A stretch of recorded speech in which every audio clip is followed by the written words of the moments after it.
कैसे पता करें कब क्या हुआ था। इतिहास जानने के साधन और स्रोत कौन कौन से हैं?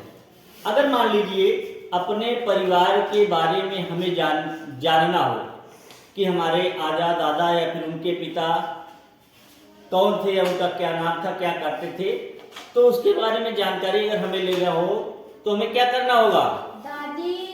दादी दादा या घर के बड़े बुजुर्गों से पूछना होगा ना, तभी तो हमें जानकारी प्राप्त होगी। ठीक, तो इस तरह से जानकारी हमें प्राप्त होगी। उसी तरह से इतिहास जानने के लिए या तो कोई लिखित सामग्री हो या फिर उनके द्वारा प्रयोग में लाई गई वस्तु हो। ठीक, उससे जो है हमें जानकारी मिलेगी कि उस समय के लोगों का रहना कैसे था, रहन सहन कैसे था, खान पान कैसे था। ठीक, इतिहास क्या है ये जान लीजिए पहले। इतिहास क्या है? बीते हुए समय और लोगों के बारे में जानने और समझने का साधन है। ठीक, इसी को इतिहास कहते हैं। तो कैसे पता करें, कैसे पता लगाते हैं? कौन पता लगाता है इसका? पुरातत्ववेत्ता पता लगाते हैं। पुरातत्ववेत्ता पता लगाते हैं। अतीत में एक युग ऐसा भी था, ठीक, जब हमारे बुजुर्ग लिखना पढ़ना नहीं जानते थे, उनके पास लिखने का कोई साधन नहीं था। ठीक, तो कैसे करते थे? उन लोगों के जीवन के विषय में, उनके रहन सहन, खान पान के बारे में कैसे पता लगाते थे?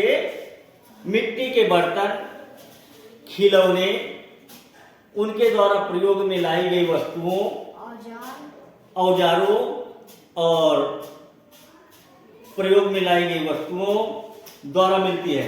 प्रायः उन वस्तुओं को पुरातत्ववेत्ता क्या करते हैं? जमीन से खोद करके निकालते हैं, फिर उस पे क्या करते हैं?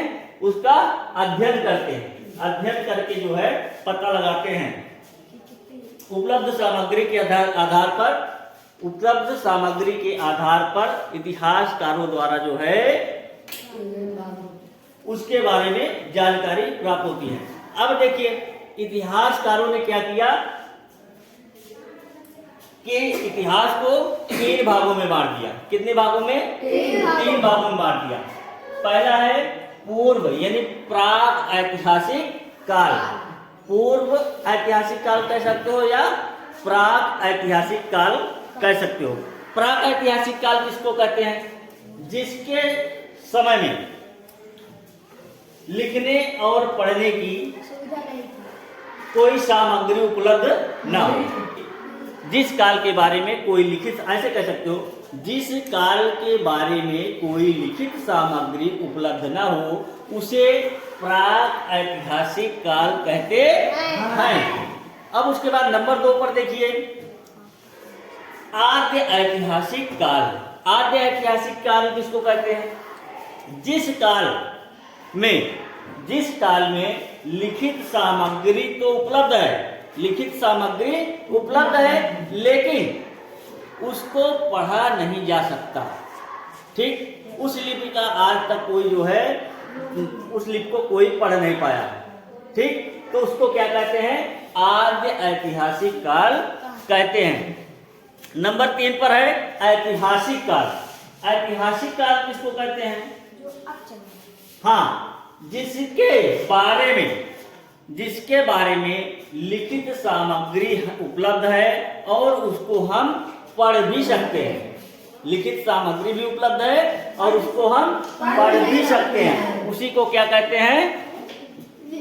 ऐतिहासिक काल। उसी को ऐतिहासिक काल कहते हैं। तो इसको पता कौन लगाता है? अब देखिए पुरातत्व क्या है? प्राचीन काल में, पुराने समय में, प्राचीन काल में मानव द्वारा प्रयोग में लाई गई वस्तुओं, निर्मित मंदिरों, इमारतों आदि के अवशेषों का आदि के अवशेषों का अध्ययन ही पुरातत्व कहलाता है। और इनका अध्ययन करने वाला क्या कहलाता है? इनका अध्ययन, पुरातत्व का अध्ययन करने वालों को क्या कहते हैं? पुरातत्ववेत्ता। क्या कहते हैं? पुरातत्ववेत्ता। पहले समय में लिखने के लिए कागज नहीं था। आज जो है जिस तरह से हम लोग कागज पर लिखते हैं, कॉपी में लिखते हैं, तो पहले के जमाने में लिखने के लिए कागज उपलब्ध नहीं था। तो अब ये समस्या आती है कि लोग लिखते किस पर थे? जब उनको लिखने की जानकारी हुई तो लोग किस पर लिखे? तो ताड़पत्र होता था। ताड़ का एक पेड़ होता था, उस पेड़ की पत्ती होती थी, उस पत्ती पर लिखते थे। उसको क्या बोलते थे? ताड़पत्र बोलते थे। क्या बोलते थे? ताड़पत्र। फिर उसके बाद भोजपत्र। भोजपत्र पर भी लिखा करते थे। अब भोजपत्र क्या है? ना, पेड़ों की छाल होती थी। ठीक, पेड़ों की छाल होती थी। उस पेड़ को क्या कहते थे? भूर्ज कहते थे। क्या कहते थे? भूर्ज पेड़ की छाल होती थी और उस छाल पे लोग लिखा करते थे। फिर उसके बाद ताम्रपत्र भी पत्र पर भी लिखा करते थे। ताम्रपत्र पर भी लिखा करते थे।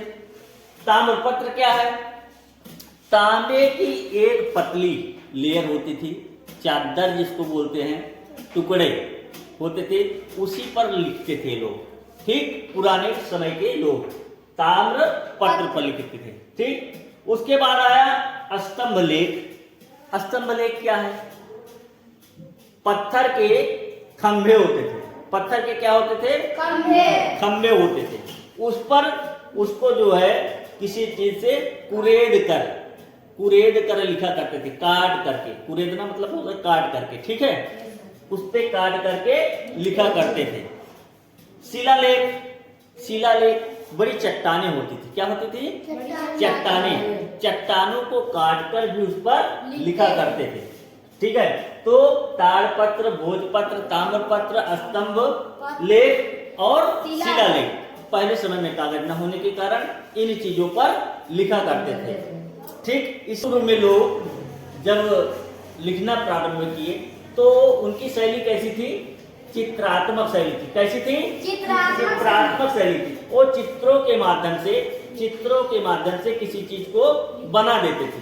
ठीक, उससे लोग जो है समझ जाते थे। आरंभिक लिपियां जो थी वो चित्रात्मक थी। और इसको क्या कहते थे जानते हो? इस लिपि को कहते थे पिक्टोग्राफिक लिपि। क्या, कौन सी लिपि कहते थे? पिक्टोग्राफी लिपि कहते थे। पिक्टोग्राफी लिपि की तरह दिखाई देती थी। समझ गए?